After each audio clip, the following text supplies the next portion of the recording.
The College of Arts and Sciences at Stony Brook University presents The Difference You Make, where we hear weekly from people who make a difference in our world.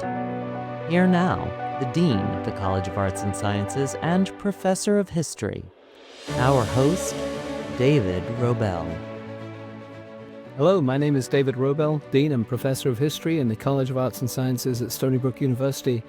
On today's episode of The Difference You Make, The Ideas That Matter, I'm joined by Vander Wielen, Professor and Chair of the Department of Political Science at Stony Brook University. And Ryan's latest co-authored book is titled The House That Fox News Built, Representation, Political Accountability, and the Rise of Partisan News. Let's start off with this very timely book, Ryan. Tell us about what motivated this study. Well, first of all, thanks so much for having me. I think the podcast is a great idea. I'm honored to be a part of it. The study of media effects has been something that has challenged political science for a long time. It's very difficult to causally identify the effect of the media because, people self-select into the media that resonates with them. And so if we see conservatives watching Fox News, we can't necessarily assume that Fox News has converted and made them conservative, right? So part of what intrigued us about this question of the effect of Fox News is that Fox News rolled out, was introduced in a way that allows us to establish the causal effect of Fox News. And I can go into that in some more detail, but in a way, it was the rollout of Fox News that gifted us the ability to look into this in a more detailed way. And the other thing is that of the small number of researchers who've looked at this rollout of Fox News, no one really has looked seriously at the effects on elected officials. And so we thought, this is a really unique opportunity for us to have a deeper conversation about the effects there as well. Okay. So are we not approaching the 30th anniversary of that rollout of Fox News? That's right. We are. In October of 96 is when Fox News was introduced. It didn't happen in a sort of consistent nationwide fashion? It didn't. For a variety of reasons, it didn't. At the time that Fox News was introduced, there was a lot of decentralization of the media market. And so in an essence, mom and pop shops largely owned a lot of these cable companies at the time. And so what happened was that Fox News would have to negotiate with each one of these individual service providers to get onto the channel lineup. And so that led to a very staggered rollout of Fox News. It actually wasn't until roughly 2010 that Fox News was everywhere. Yeah. And because of that kind of staggered rollout, it allows us, and some other features as well, it allows us to make this assumption that Fox News rolled out in an essentially random fashion. So in that way, we have this fortunate occurrence that allows us to assume that we have an experimental setting so that some House districts were treated, to use the technical term, right? Some House districts were treated with Fox News and others weren't. And so because of that random variation, we can see how the introduction of Fox News affected some members and didn't affect other members. Okay. So in terms of the kinds of audiences that you try and focus on in your work, the subjects of the research in the field of political psychology, there are those scholars who focus more on mass politics and those who focus more on elite politics, political representatives, and your work in this book is more on the latter. That's the case. Yeah, it is. I mean, so there's a sort of an interesting history in political science that for a long time, political psychology was disproportionately, and it still is today, applied to voters. And some of that is an issue of convenience, and some of it's an intellectual conversation. The convenience part is that it's easier to have voters take surveys and understand the psychological differences that they have, right?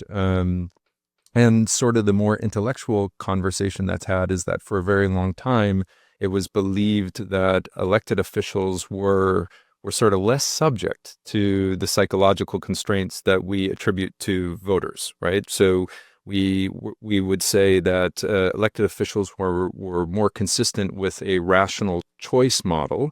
This idea that they are like objective consumers of information in the pursuit of this engine that makes them run.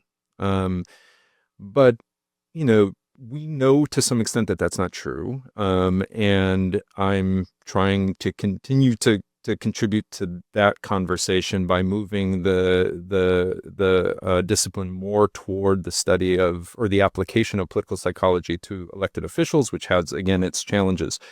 This book is very much in that vein, because we're making the argument that elected officials are humans. And a big part of this book is that there were a lot of mistakes that were made by elected officials along the way because of the introduction of Fox News. So Fox News made people believe things about their districts, made members believe things about their districts that didn't actually happen to be true. And so they were making mistakes, and it did have implications for electoral politics and legislative politics that are interesting.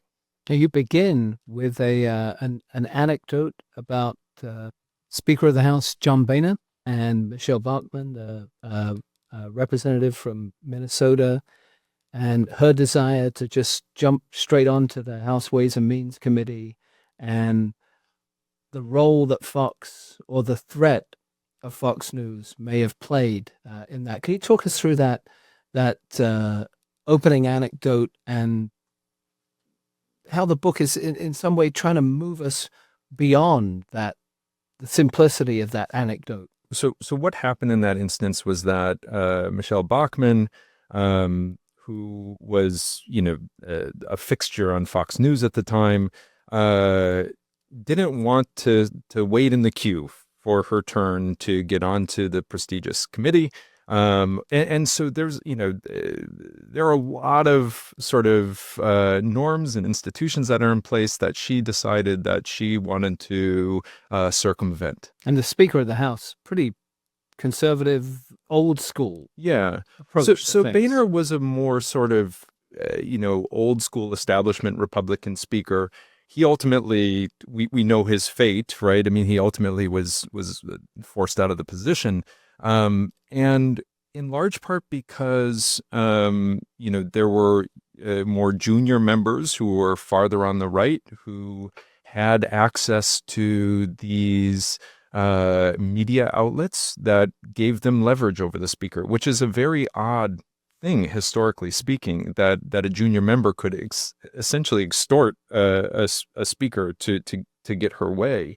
And that's just because, what's happening now in the modern media environment is that there are pathways for members to have a more direct communication with the public that can then put pressure on leadership.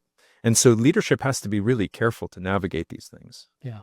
Speaking as a historian now and thinking of the sort of long view of the American 20th century and all of the discussions we've had in recent years and perhaps the last decade or so on whether we're in a more fractured moment, I'm thinking of the role of the media in our democracy, the role of the media in shaping public opinion, and how big the changes are with the advent of cable news.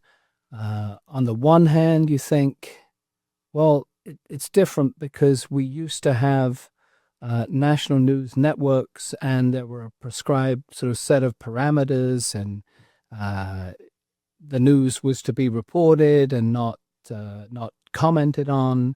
Now we're in an era where the news perhaps is the commentary on the news.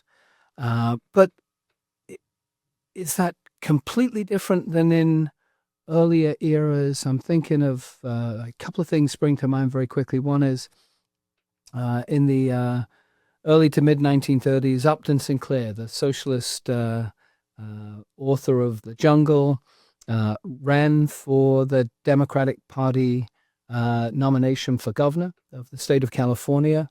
He won that race, and then he went up against the incumbent Republican, Frank Merriam, and he might have won that election were it not for the forces of Hollywood, which were then forces more on the right than on the left, and certainly the force of the Los Angeles Times, which played a major role in ensuring that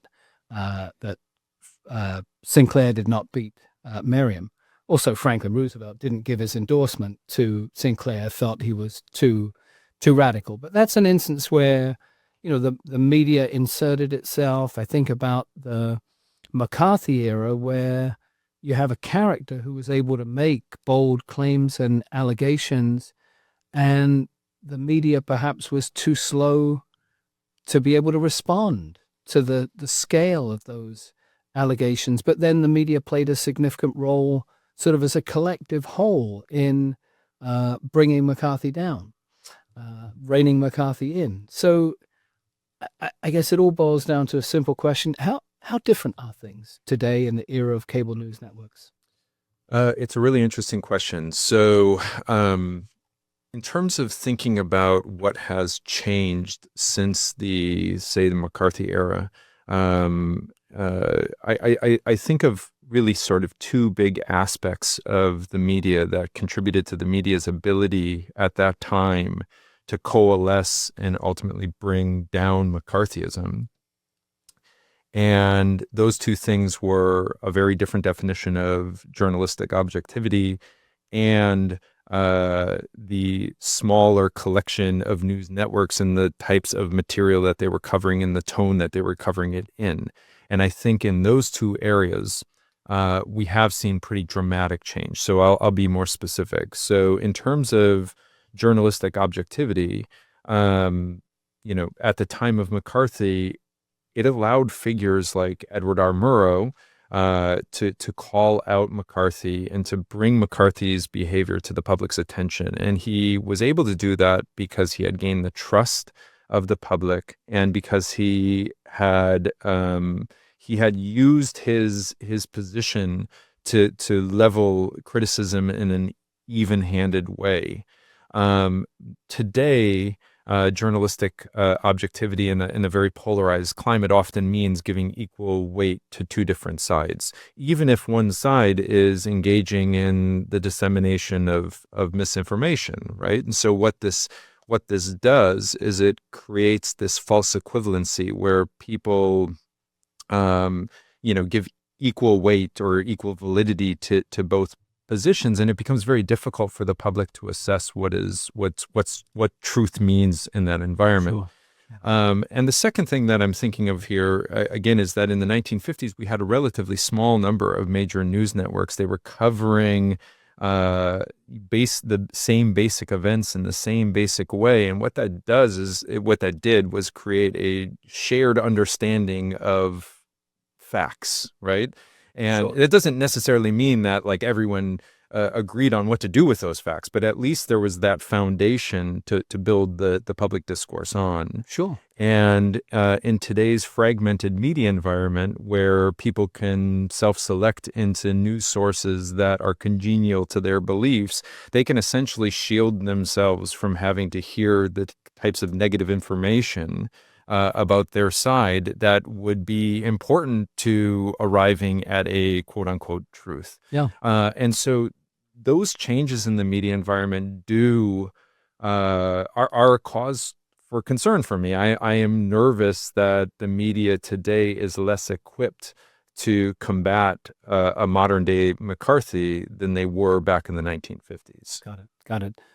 As I think back as a historian on that period, the period from the late 40s, really up through the election of John F. Kennedy is often thought of as an age of consensus in American politics. Dwight Eisenhower could very well have run as the Democratic Party candidate. They asked him to in 52. It's one of those eras where historians, I think political scientists too, feel there was a sort of vital center in American politics that most people subscribed to.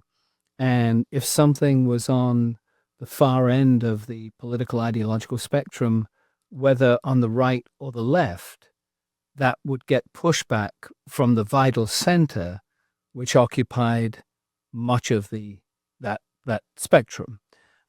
And now, perhaps it is just an era that's much more fractured. So did the fracturing create the opening for cable news, or does cable news help create the fracturing? It's hard to suss out what came first. It does seem like partisan polarization is a necessary condition for the type of fragmentation that we see. And so what you're referring to as that sort of healthy center was actually largely driven by a Democratic Party that was super internally divided. True enough. Yeah. And so, there were governing problems for them as a result of this. And, so it took the sorting of the parties for them to become ideologically distinct from one another in order for us to start losing that center. And kind of unsurprisingly, once polarization at least reached some critical threshold, we started to see an infrastructure around it that was feeding back into that polarization and reinforcing that polarization. The media is certainly part of that story. It wasn't that long ago, actually, just to give some background. It was not that long ago that the parties were effectively interchangeable. Actually, in the 1950s, the American Political Science Association met, and they had a crisis on their hands because they felt like the American public didn't know whom to blame when things went wrong. So they actually had this initiative called the Responsible Party Government Initiative, which was asking the parties to differentiate themselves from one another so that, like, when things went wrong, we knew who to blame at the ballot box.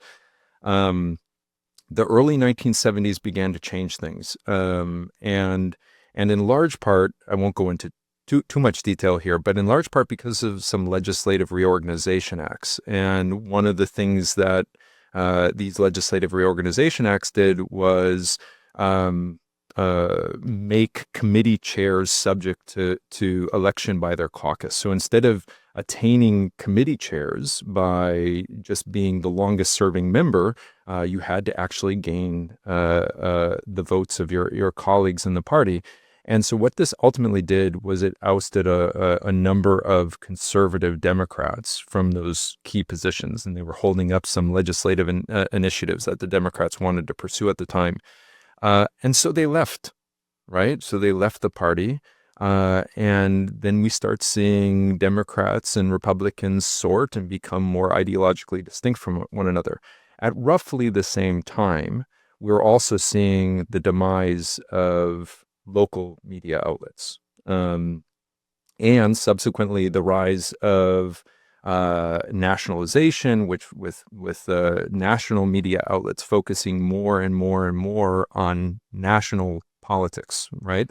And what's getting attention from the national news media?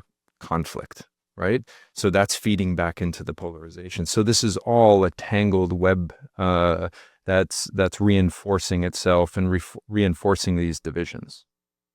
So I know we've seen major media figures achieve the heights of political leadership before. Ronald Reagan, a great example. We've seen moments when the media has effectively fueled the flames and perhaps even created the history. I'm thinking of the Hearst newspapers and the Spanish-American War. Again, as a historian, I'm always struggling with continuity and change. And to what degree have we broken into some new landscape, or are we still existing in a sort of landscape where at particular moments in American history, the media just was able to move national policy?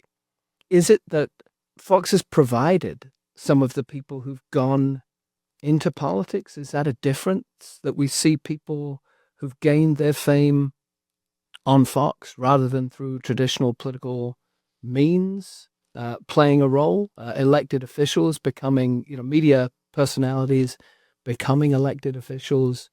So, what is Fox News doing? Yeah. Yeah. Um, that's also a really good question.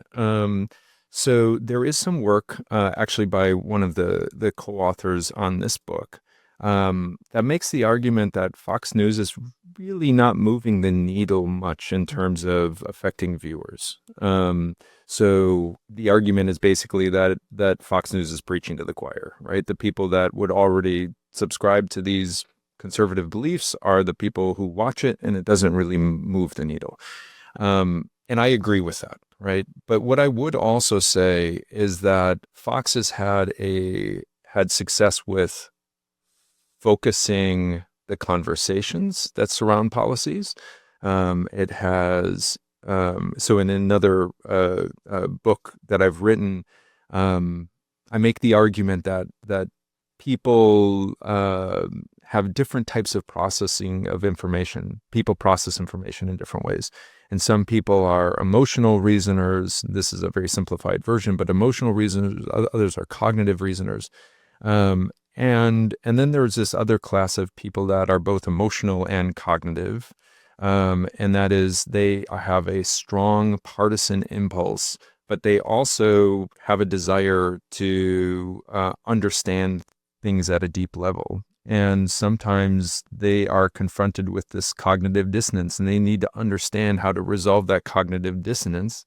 And I think in many ways, Fox News serves to help them do that, right? So I feel like I want to be a Republican. I want to support the Republicans. I don't quite understand how to navigate this one policy problem, and Fox News is helping me to understand how to make the arguments that motivate that policy position. So I think that Fox News has served that purpose.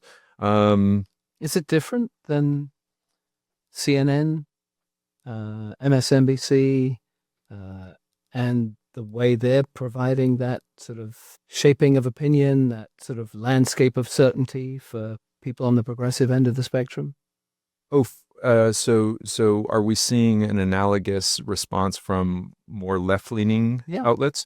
I mean, I think why are we not studying MSNBC in this project, and why Fox News? Because MSNBC rolls out later, and it's more systematic. It's not so random. If I could crawl outside of my academic mind and just speculate, yeah, I'm sure that's exactly what MSNBC is doing. It's the same thing. Is it different than the broadcast organizations? Is it different than CNN? We do find it is different. I mean, so one of the things that we look at in this book is whether or not members are going on to these various different outlets and presenting the same information in different ways. And they are acting in very unique ways on Fox News. So Fox News does represent something that is substantively different than these other organizations. I mean, even the members themselves will go from one outlet to the next and change their presentation in systematic ways.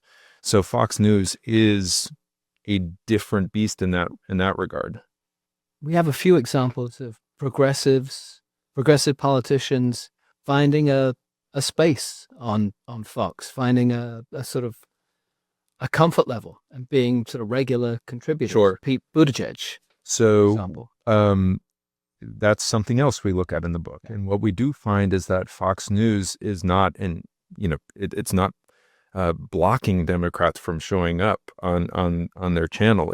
But they are particularly attracted to the extreme wings of both parties. So they like to have the farthest left and the farthest right going head to head.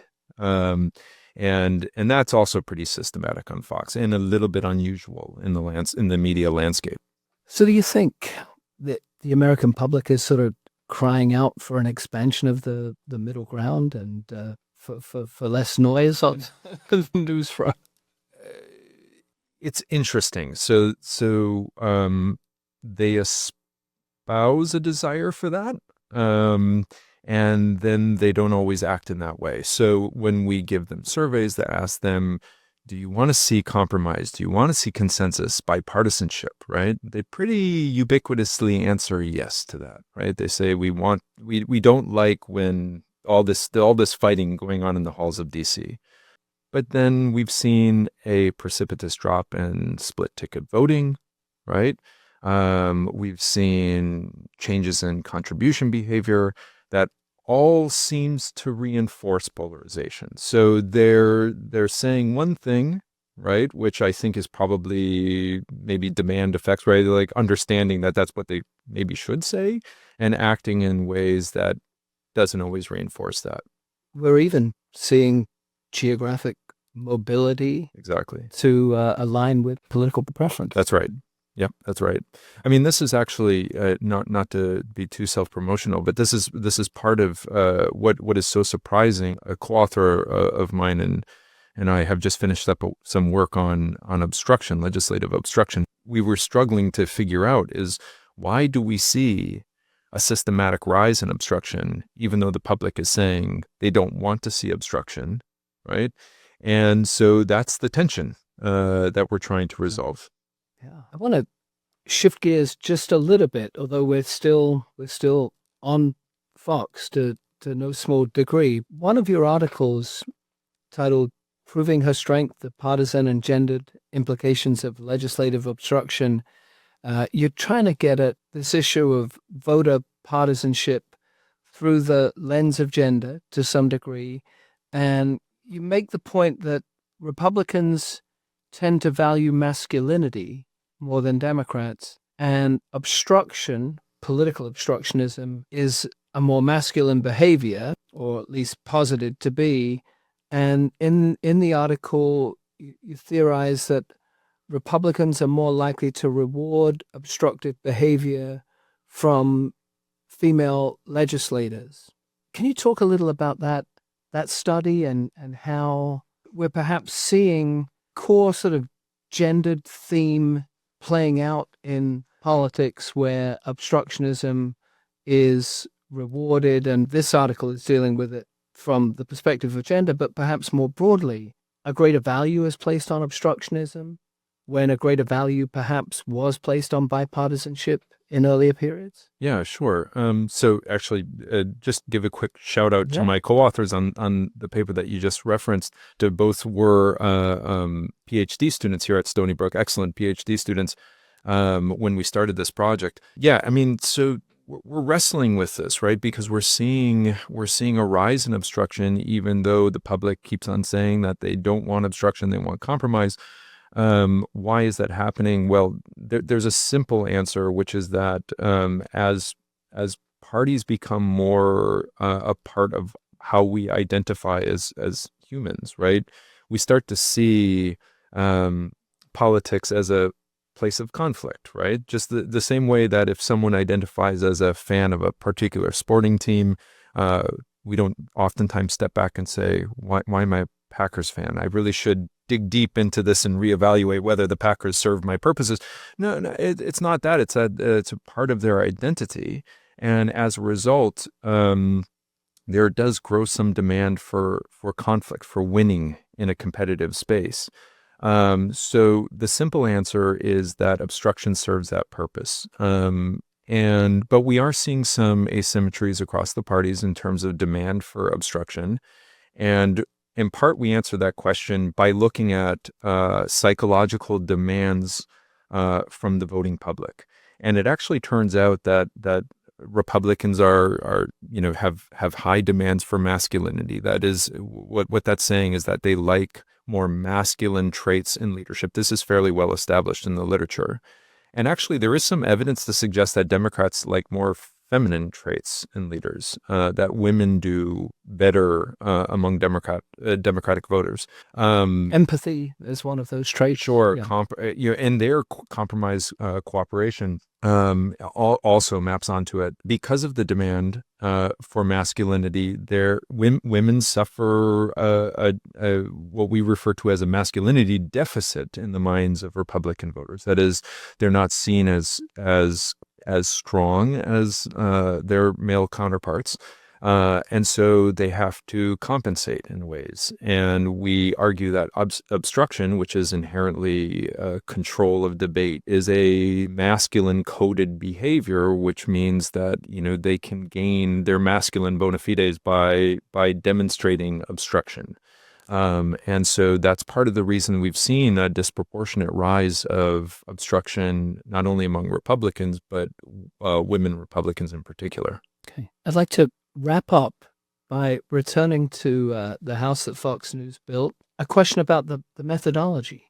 So this is a unique work and perhaps a first in that what you've done is put your methodology, put your data, everything out there for everybody to be able to see. A huge portion of the book is an incredibly detailed appendix, but all of that information was available from early on in the project, right? Not just the time of publication. It's there for everybody to test. It's not a matter of here are some assumptions and we're trying to build our evidence around them, but here's our methodology and these are the conclusions we're coming to. It's a pretty bold effort. Talk a little about that. Yeah, thanks. So what we did was we pre-registered everything in the book prior to touching the data or running any of the models, which means that it's publicly available for everyone to see. And ultimately the goal here is we don't want anyone to ever think that we're fishing for a desired result. That's one of the goals of pre-registering everything, is that we just want to be transparent and honest about the way that we're going to approach all of these problems. And so yes, so then we got a hold of some really incredible data from the Nielsen company, which has super granular data on when Fox was available where in the country. And we were able to carry out all of these studies in an experimental fashion. Now, there are some parts of the book when we're also honest about, which are outside of the pre-registered report that are more exploratory. But yes, if anyone has these data, they can run the same models and confirm all of the results of the book. So studying partisan media in the most non-partisan way possible. That was our goal. Exploring ideas in a very, very effective way. The House that Fox News built, a book to look out for. And I want to thank our guest, Professor Ryan Vander Wielen, for joining us on The Difference You Make. Thanks, Ryan. Thanks so much for having me. This was wonderful.